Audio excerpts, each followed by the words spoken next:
with filmmaker and founder of Sunwise Media and the Handy Foundation, RiKarlo Handy. Mr. Handy, thank you so much for joining me tonight and fooling me real quick, okay? I appreciate that. You let me know why the Handy Foundation is needed on multi-layers, okay? So, with that being said, I want to jump right in. What is one of your favorite movies that triggered a passion within you, making you want to work in the entertainment industry? Hmm. That's probably a difficult question for me to answer because I don't remember a time where I didn't want to do this business. And actually, my inspirations more so came from my mom, my grandmother. My mom worked in the videotape ministry at church, and she was a communications student in Hayward. And I went to class with her as a young kid. So I've always wanted to be either on stage or in front of the camera or behind the camera, just somewhere around it since I was a kid. But then also when I got to the age where I started to pursue my career, is actually more so music videos than movies.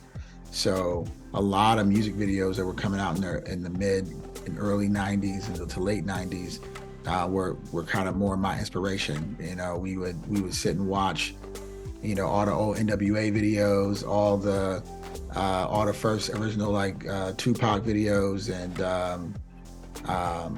you know, a lot of talent coming out of Oakland and New York too. Wu-Tang Clan, all their original videos, like that's kind of stuff I grew up watching as a seventh, eighth, ninth grader and wanting to emulate.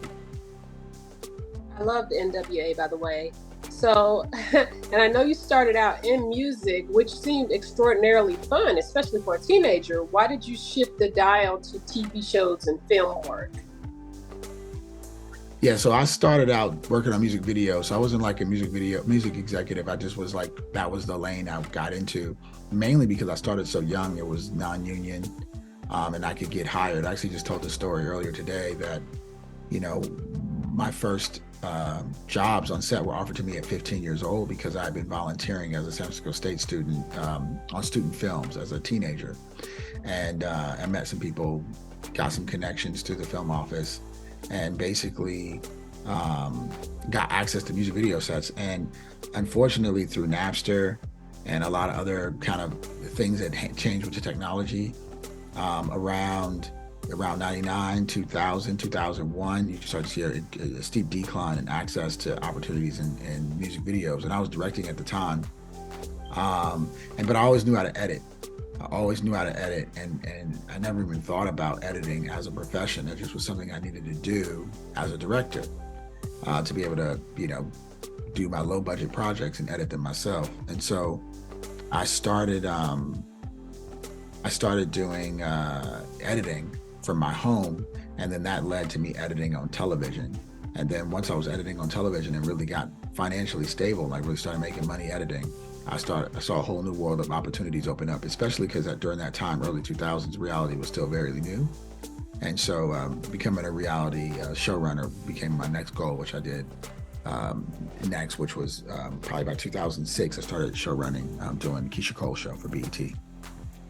Wow, that was a huge step. Now you are founder of Sunwise Media in addition to the Handy Foundation. First, can you tell us about Sunwise Media and the focus for that company? Yeah, so Sunwise Media is a full service production company. We have edit bays, we have cameras and staff to create branded content. And then in addition to that, we pitch and develop our own original content.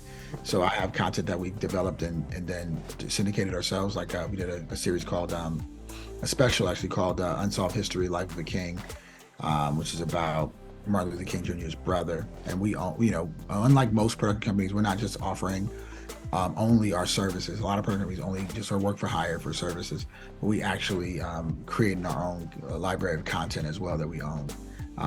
Including we have a podcast with Greenwood Bank called Money Moves that we're now going to be syndicating to television and cable, licensing to television and cable, excuse me, and then we just partner with a lot of different studios and organizations that need production services. So whether that's you need a television show shot um, or any post production services specifically, like we've done post production services for a lot of other companies that don't have that back end, because we do.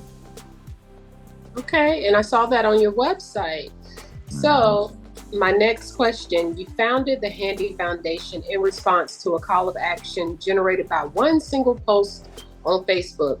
Looking for Black editors. Please DM me your contact info. What transpired after that? So yeah, 2 years ago, it was, you know, maybe not even 30 to 40 days post George Floyd's murder. And of course, the whole world was up in arms. Um, so, so there was a call to action around in every department, right? You know, trying to find the BIPOC Black candidates that could fit. And I never really worked in the nonprofit space. I didn't have any knowledge of it. But the short version of the story is that I did this post, checked on it a few hours later, went super viral, a lot of the comments were negative, like this is reverse racism, it's only available for Black people, etc. A lot of white editors were like making just, blatant racist comments. Um, they didn't really hide behind anything. It was like who they are, where they work was all very clear. You just Google them, and some folks in that chat, specifically this woman Nicole French, took it upon herself to screenshot all those folks and put them on display as an example of Hollywood's racism, systemic racism, um, and and that got retweeted by Ava DuVernay and Will Packer and a bunch of people, and went viral. And so to the point where, LA Times, CNN, NPR, everybody ran the story. Um, but that just put me in a position to be able to offer a solution to everyone. And so the solution that we came up with was we need to actually upskill people, because a lot of people have internships, PA jobs, entry level things, but it's really dependent on the goodwill of others for that person to move up, right? So if you come in as an assistant to a company, doesn't mean you're going to be the CEO one day. You're only going to be the CEO one day, or even a SVP one day, if someone in that company is helping you come up, right? The only way around that I've found, and I've found this through my career, um, when people would ask, like, who's the best editor you know, sometimes the answer would be me for that person, right? And it had nothing to do with whether I was Black, white, or what I worked on. It was just that someone knew that I knew how to do what they needed me to do. And that's how we think about our IT people, how we think about our plumbers, how we think about mechanics, right? There's a lot of skilled jobs in this world that we just care that the person is competent to do the job that we need them to do. And I felt like if we can get more Black and brown folks into those jobs, then we would have more diversity in Hollywood, because those are the kind of jobs that people really don't. I mean, like I can tell you, I've worked with people that were really good at their job, but they just didn't have a great personality. Like I didn't like them at all, right? Like they're just not cool to hang out with. They're very grumpy, especially in post. There's a lot of people like that. But they're just really good, right? They know what they're doing and they can knock it out no matter what you need. So people work with those kind of people all the time, because at the end of the day, they just want to get the job done, right? Like, Right. so I think that's where we've had a lot of success. So the whole industry is kind of coming around the last 2 years to not only utilize our services, but also duplicate some of the stuff that we created, which is, people going straight into union jobs through apprenticeship pathways, people going straight into a lot of different opportunities that you normally wouldn't get, because they have these skills and they're not just looking for like, get me in there, hook me up. No, it's like, I got the skills you're looking for. And that the last piece of that I'll say is, the jobs that we're training people for, there's no way you can learn them anywhere else. There's no school that teaches you how to be an assistant editor on America's Got Talent. You got to know an AE from that show that can show you the ropes. And that's what we bring to the table that no one else can.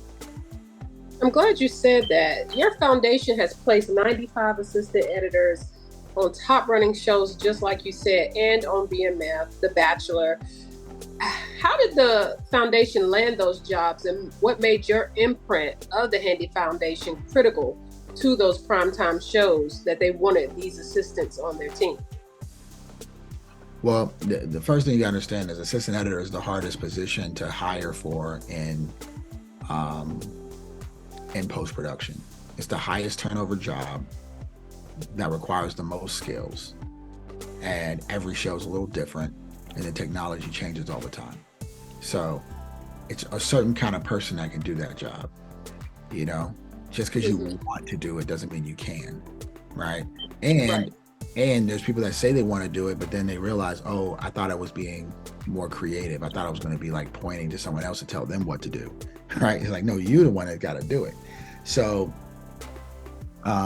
that's the key component to this, because the problem is it's not a black and brown, it's not even a racial issue for that job. It's just a lack of people that have that knowledge, because there's nowhere to learn it. So with the fast turnover of these jobs, even now it's like harder to get people trained. So we're just filling a need that the industry had, and no one was really doing, we were doing it.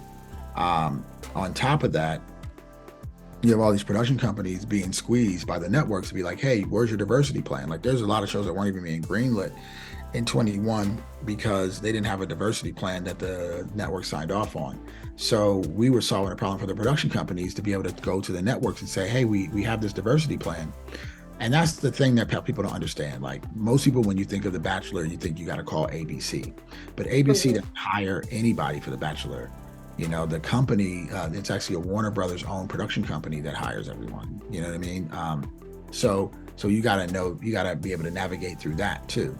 And these aren't companies that you can Google. You got to read the credits and maybe figure it out. But I know a lot of these folks because I've been working with them for 20 years. Wow. So the Handy Foundation is now training partner for the California Film Commission for its pilot career pathways training program, which Mhm. helps prepare individuals from underserved communities, like you said. And this specifically for residents of California? And how can people wanting to get into the industry take advantage of the course from other states? Is it offered online? So all of our programming is has some kind of online portion. I mean, that's the thing that we've been doing that probably really helped us outpace a lot of organizations. Because while everybody was slowing down during the pandemic, we ramped up full speed. Because if you know anything about post production workflow, everything went remote in 2020, right? Overnight. You're talking about thousands and thousands of editors on all your favorite TV shows going from having to drive to work every morning to working in their bedrooms and living rooms and offices overnight. Right. Um, and two things. Not a lot of people were even prepared to train people in that workflow. A lot of the older generation could not get with that workflow. And so we've trained, all of our trainings have been remote. So Wow. we've everybody that all our success stories, the people that have gone from making $10,000 a year to making $150,000 a year, they've done that all from their living room. Um, and because that's where the work happens, it's all remote. It's like an IT manager logging into your computer and taking it over, right? That's how the workflows are now. And so that's why the California Film Commission wanted to partner with us, because we already are training people all over the country. But we were probably one of the organizations that was in the best position to train people all over California, because most training programs, you have to come and attend a physical place in LA County, which cuts out most of the state from having access. Okay, and this leads me into my next question. The Handy Foundation is also part of the state's 3.0 Film and Tax Credit Program, which is a $1.55 billion program that runs for 5 years with 330 million allotted in funding each fiscal year. What does that mean for students coming into your program, and could this be offered at a collegiate level? Well, I mean, the fact is they have I'm not the only partner, right? Like, we're not getting Mhm. $300 million. We're getting a very, Right. very small portion of that. So there's a lot of folks that that will automatically benefit in the schools and the programs they're already in, because we're not the only program that's doing this pilot with them. I will say what the California Film Commission is doing is important to the future of the film industry in California, because Mhm. a lot of states have put a lot of money, tax credit wise and otherwise, behind bringing the film industry to their state. And California, I think, is doing. I would say Nancy Stone with the California Film Commission, the deputy film commissioner. She's really leading the charge and trying to build tax credits and more incentives and these apprenticeship programs and these pilot programs to make sure that the workers that the industry needs are here and that they're incentivized to stay here. So, this is a whole movement that's bigger than just the Handy Foundation. There's a lot of partners that CFC has. We are just a little further ahead on the work placement part of it because we've already started doing it without the support. And so now the support is finally coming, but we've been doing it with just kind of independently proving out the model first. Yeah, you are light years ahead, obviously. So you offer mentorship, training, job placement. What other benefits do you offer at the Handy Foundation? I mean, it's really, that those are the benefits to the individuals that do our programs. But there's another benefit to kind of the whole industry, which is we really have been piloting pathways that never existed before in 100 years in this business, right? Because the business was originally very small and, controlled by small groups of people. And it wasn't something that was as broad as it is now. The business of Hollywood has grown substantially over the last, 10 years. So, you gotta think about this, like even unscripted shows, like what we mostly consider housewives or DIY, fix my house kind of shows. Like a lot of that stuff wasn't around 20 years ago, right? So this is a fairly new industry. When you think of industries, 20 years isn't very long at all, right? So a lot of the things that we've grown accustomed to seeing on television are fairly new stuff. So I think the place I was going with that was the fact that the pathways and the things that we're forming is a huge need in the industry. The industry just never knew how to do it. They didn't really have the bandwidth to do it because they were focused on doing their jobs. And also it's like a high turnover rate at the networks too. So even if one person had a solution, they're not going to be there 2 years later, to continue that solution. So we're really working on sustainable pathways that no matter who's in position at any company, they can tap into it. I like that. And, it's another thing that I like, and it's one of your slogans. You have a beautiful slogan, Pathway to Diversity. So why is it important to be part of Motion Picture Editors Guild, and how do you help with the union entry? So basically how our program works is if you're going to a union show, you can't get placed as an AE, but you can get an opportunity as an apprentice editor. And so what we've done is we've gotten studios to add that budget to their line items, to their budget, excuse me. And that's been the secret sauce there. So it's that's the pathway. But then on the flip side of that, you don't need that many days and hours comparatively to other unions to get into Local 700, for example. So once we place them on a non-union show, they're collecting hours towards getting on the union roster. And so a lot of our trainees, like I would say more than half, are in the union at this point, either through the apprenticeship pathway or they have enough hours to be rostered and they then got onto a union show after that. Okay. Now this is a question about your journey. Now, although you've had a blessed run as a creative in film and entertainment as a whole, and you started out really young, in what ways could the journey have been made easier if you had something similar to the Handy Foundation when you started out? What's interesting about that question? So I'm doing a project now that's going to really tell this story well. But I actually did have a program like this available to me, and a lot of people did. But what happened is it got defunded. I didn't realize it got defunded, actually. Wow. But in the early, like in 93, Hmm. 95, all the way until I think 2000, there was a program called KDOL and youth media. So I worked at a television station that was owned by the Oakland Public School District every day after school. So more than 20 hours a week, right? Um, Right. for 4 years, right? So I've been doing television and production or post every single day since I was 14. It wasn't like a hobby, it was like what I did every day, right? Mm. I didn't, instead, I was on the football team. I filmed the basketball team and football team. You know what I mean? I did a TV show for our high school as well. And so inside of that, I got opportunities to volunteer. Now, the secret sauce was me volunteering. Now, if in hindsight, of course, everything could there, you could have regrets. So you could say this could have been better, that could have been better. But I made conscious choices throughout that whole time that I don't necessarily regret because it got me here.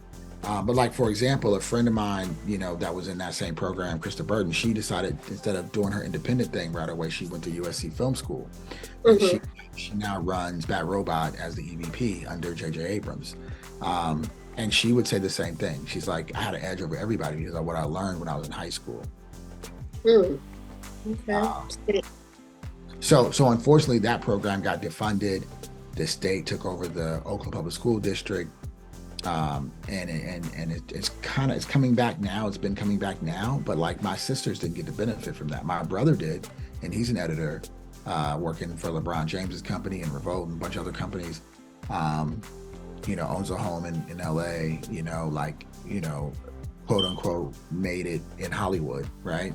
Right. Um, where my sisters, one of them has a master's degree, but still struggles with trying to, keep a job that can keep pace with her bills. Mm. And so I think that the regret I have is that we didn't start the Handy Foundation sooner. Well, it's beautiful. Like I'm in school now. You make me want to test the waters in film. Okay, like you're doing Mhm. so many wonderful things for people of minority and the underserved. And like I said, that's something I am interested in. But however, all people that enlist, they're not really that serious about it. So how can you sort out the good from the bad? And what does that process look like when you're selecting people for the program? Yeah, this is actually a big question because I do a seminar about it after everyone gets their denial letters because we get so many people that apply. One off top, we only training like 12 to 15 people per quarter for the assistant editor program at the current capacity we have now. So when we put out application, we just send it out as an email.